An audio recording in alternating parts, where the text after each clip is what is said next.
دلیل تو ان کے پاس کوئی نہیں تھی، اور یہی جہل آدمی کا کام ہے، جب اس کے پاس دلیل نہ ہو تو وہ مرنے مرانے پہ، لڑائی جھگڑے پہ اتر آئے گا۔ جس نے پیسے نہ دینے ہو تو کیا کرے گا وہ؟ بولو، یہ تو روز مرہ آپ کو پیش آتا ہے نا۔ جس نے پیسے نہ دینے ہو کیا کوشش ہوتی ہے؟ کسی نہ کسی شکل میں لڑائی ہو جائے۔ دینا دلیری، لینا حکمت، ایویں نہیں کیا کسی نے۔ لڑائی ہو گئی، چلو اگلا کٹا کھل گیا، پچھلا ختم، نیا تماشا لگ گیا۔ اب اس چکر میں پڑ کے وہ لینے دینے کا قصہ گیا۔ تو اب ابراہیم علیہ السلام نے دلیل سے موقف سمجھایا، چاہیے تھا مان لیتے، لیکن بجائے ماننے کے اگلی بات پہ آ گئے۔ کیا کہنے لگے؟ قالوا حرقوه وانصروا آلهتكم ان كنتم فاعلين۔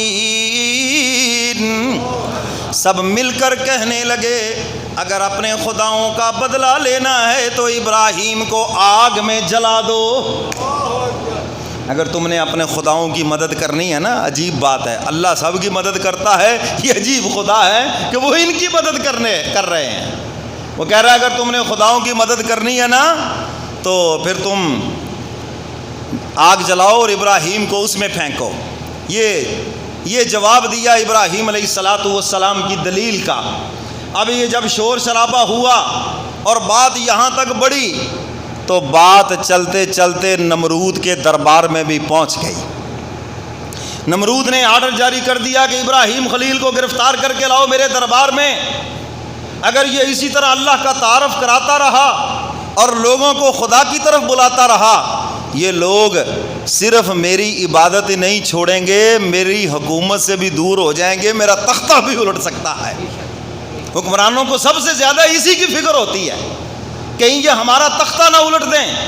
اور میرے محترم سامعین، دعوت و تبلیغ اور یہ عقیدہ توحید یہ انبیاء علیہ السلام کا مشترکہ مشن ہے۔ حضرت آدم علیہ السلام سے لے کر حضور علیہ السلام تک تمام انبیاء علیہ السلام نے اللہ کا تعارف کرایا۔ یہ سب کا مشترکہ مشن ہے۔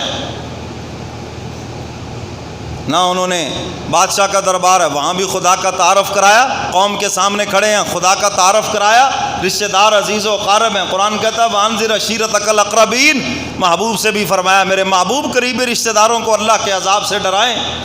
اللہ کا تعارف کرایا رشتہ داروں کو بھی۔ اور حضور علیہ السلام نے بھی فران کی چوٹی پہ کھڑے ہو کر اللہ کا، اور یہی تو اختلاف تھا مشرکین مکہ کو میرے کملی والے پیغمبر سے کہ آپ ہمارے خداؤں کی نفی نہ کریں، آپ ان کو برا نہ کہیں، ہم اللہ کے اوپر آپ سے کمپرومائز کر لیتے ہیں۔ کیا مطلب؟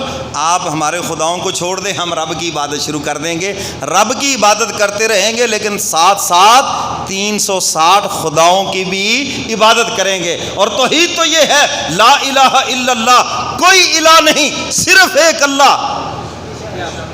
توحید شروع ہی نفی سے ہوتی ہے۔ کہاں سے شروع ہوتی ہے؟ نفی سے۔ لا الہ، کوئی الہ نہیں ہے، صرف ایک اللہ۔ اور شاعر نے خوب کہا ہے نا، سنا دیں آپ۔